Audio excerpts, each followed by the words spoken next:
everyone! Today's tutorial is a splattered background. Now this can be used on pretty much any colouring page or illustration that you like. So for example, you could use lots of different tones of blue to make a splattered sky background, you know, quite abstract. You could use neon colours on maybe if you're doing a 90s colouring page and you just want those neon sort of splashes of colour. You could use red tones for blood, of course, in your horror colouring books, and I'll be showing you a few of those options in this video. So I was thinking on it, ruminating on it, what do I need to create a splash? Now, obviously you can draw them and colour them, but every time I've tried to attempt drawing a splash or a splatter, it always ends up looking really clunky and not like, you know, a natural drip that's just fallen down onto the page. So I was thinking, what could I use to create that sort of look? And I came up with the pipette. So you can get these really cheaply anywhere, you know, a couple of quid from eBay, or maybe you've got some paints or something that already have a pipette that you can use, but they're very, very cheap. And of course you'll need your paints. Now it doesn't really matter what type of paint you use. I'm going to be showing you some watercolours, I'm going to be showing you some acrylics. Like I said, it doesn't really matter. We're going to be mixing them with water. And of course it doesn't have to be Arteza. This video isn't sponsored or anything. These are just the paints that I have to hand. You'll also need some masking tape if you want to cover up the rest of the illustration.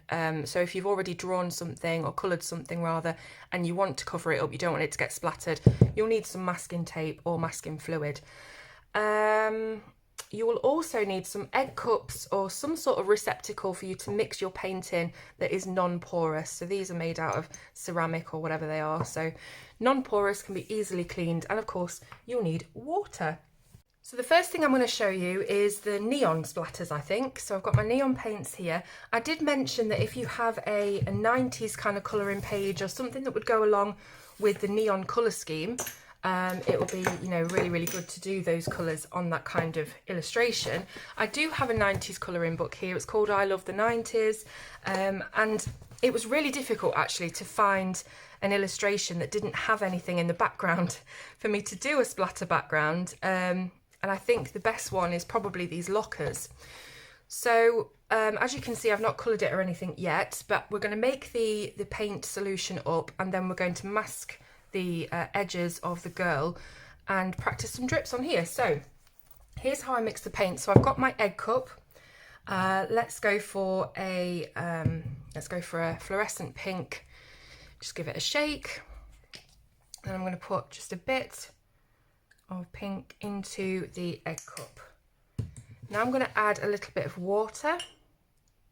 You don't need a lot, but it depends on how it ends up. It depends on how thick the solution ends up being.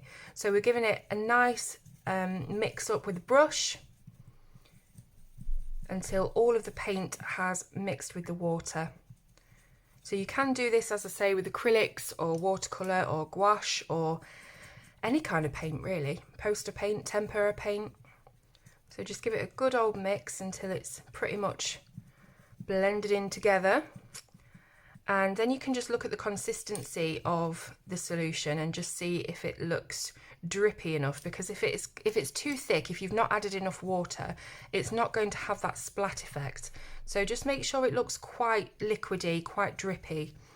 And when you think you're there, you can either add more water or more paint, it's up to you. Just put that to one side and then start to mask out your picture. So I'm just going to do this really, really quickly. So I've got a big piece of tape here that I'm just going to put right over the edge, and I'm going to do it very lightly so we don't lift up any of the illustration, but masking tape is really quite good for that anyway. And if you want to, you can very, very carefully get a small blade and lightly just cut around the shape so that you've got more of a contour around the illustration. That's totally optional, totally up to you. And you can see you can just peel it off. So now we're on to the fun bit. So move everything aside, and I would recommend that you get a sheet of paper or something in the backdrop for any splatters that decide to creep off the page.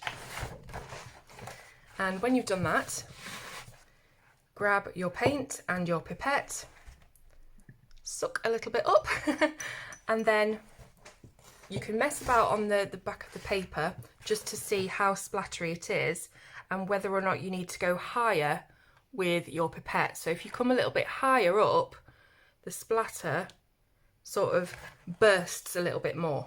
So the higher you go up, the more splatter you have, you see? So it's a good job I put that there because it's gone everywhere. But as you can see, we've got a bit of splatter on here already, which is great. So I'm just going to bring it up again. You can't really see this, it's off camera, but I'm going to do some drips. Sort of here, there and everywhere. Looks almost like graffiti. And you can do as many as you like. So for example, I've made up some green and I've got my pipette. Now the one thing I will say about using acrylic paint is if you do decide to go down that route, you will have to wash your pipette out very quickly after you have done your splatters, because acrylic paint of course is made from plastic and it does turn hard and plasticky. So it will be quite difficult to, in fact impossible, to get it out of your pipette if you let it dry in there. But you know, watercolour and things like that, absolutely fine. So I'll pick up some green and do exactly the same thing. And of course it depends also on how hard you press your pipette as to sort of the drip that will come out of it, and of course how high you do it. Now let's give it a go with that blood that I talked about earlier. So I've mixed up some watercolours this time. We've got Bordeaux red, Scarlet red and Crimson red. So I've put just a little bit of those in my egg cup and then a bit of water, and we've got a nice sort of drippy solution. I've then chosen this one here so that you could see what it looks like on an illustration that's already been coloured. So this is one of the Beauty of Horror illustrations from Tricks and Treats. You'll recognise this if you watch all of my reviews of the Beauty of Horror books. I absolutely love them, but I understand it's not to everyone's taste. It's just that this particular technique works absolutely perfectly for this kind of thing. So we've got our pipette. Let's start masking off our illustration. So I'm going to take a large piece and pop it over here, so we're covering up the face. I'm not too bothered about covering up the chains, to be honest. If they get a bit of blood splatter on them, I guess it just adds to it. And let's do our contour. So remember, very, very careful with your blade and very, very shallowly cut so that we're not actually ripping the page behind it. So just contour it as best I can. It doesn't have to be perfectly accurate. And then we should be able to just lift that off of the page. So do test out the book or the paper that you're using first before you start sticking masking tape to it, that the tape isn't going to lift any of the paper, because that would just be a nightmare. Okay, so I've contoured all the masking tape. Now we're ready to do the fun bit. So again, just picking up the colour with your pipette, doing a few little trial drops just to make sure that you have the right sort of solution. You've got enough liquid in there to make it do the splat, and then you can go testing your different heights. So oh, that's not even gone on the book. So you just go there you go. And actually, I don't know whether you can see, but the coloured pencil that I've put down is actually repelling the paint a little bit, so that's even better, isn't it? Yeah, so try and get your paint splatters onto the actual illustration. I'm just trying to get some smaller splatters. What might be good for the small splatters is actually using a paintbrush, dipping it into your solution. Let's give this a go, and just tapping it. There we go. So we've got some nice smaller splatters to make it look a little bit more realistic. And again, if this isn't your cup of tea, I totally understand, but you can use this technique, as you've seen, with all kinds of different colours on all different colouring books and colouring illustrations.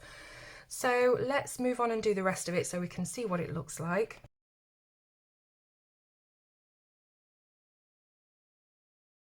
There we are. Right, so ready to splatter again. So we'll get our pipette. It's so much fun. Like, it's not got any kind of skill to it or anything, of course, but it's just loads of fun.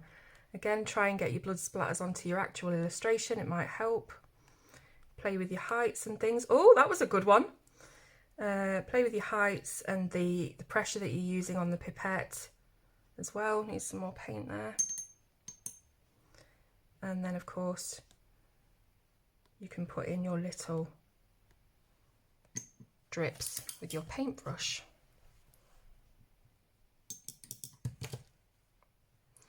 So yeah, it can be quite messy. Make sure that you're up for that before you begin. But yeah, if you hold your brush really close to the page as well, the splatters don't go as far. I think the higher you get, the more sort of splat radius you're going to achieve. But yeah, I really like that. Just add a few down here without masking the bottom, just really closely. Like I say, you might get a little bit on your illustration, but it's all good. Let's peel off the masking tape. Hopefully we don't rip off his entire face, because I think he's already been through enough. Okay, here we go. Ooh. So there we go, a realistic blood splatter background. Now I'm going to take the paper away here so we can see sort of what it looks like without all the mess. So there we go, and of course when it dries, as with most things, it will dry a little bit darker. So you can see this side drying here, and that just adds to the effect, I think. So yeah, I really hope you've enjoyed this tutorial of me showing you how to create a splatter effect. I'd love to know how you use it. Like I said at the start of the video, you could use different shades of blue to create a splattered sky or a splattered underwater scene. If you've got loads of grass on your page and you just want to do something really artistic and abstract looking, use loads of different greens and do some splattered grass, you know. Just play with it, do whatever you think, but I'm really happy to show you it, and I hope you've enjoyed it. So please do click the thumbs up if you have, subscribe to the channel for more, and I will see you soon on Colour with Claire.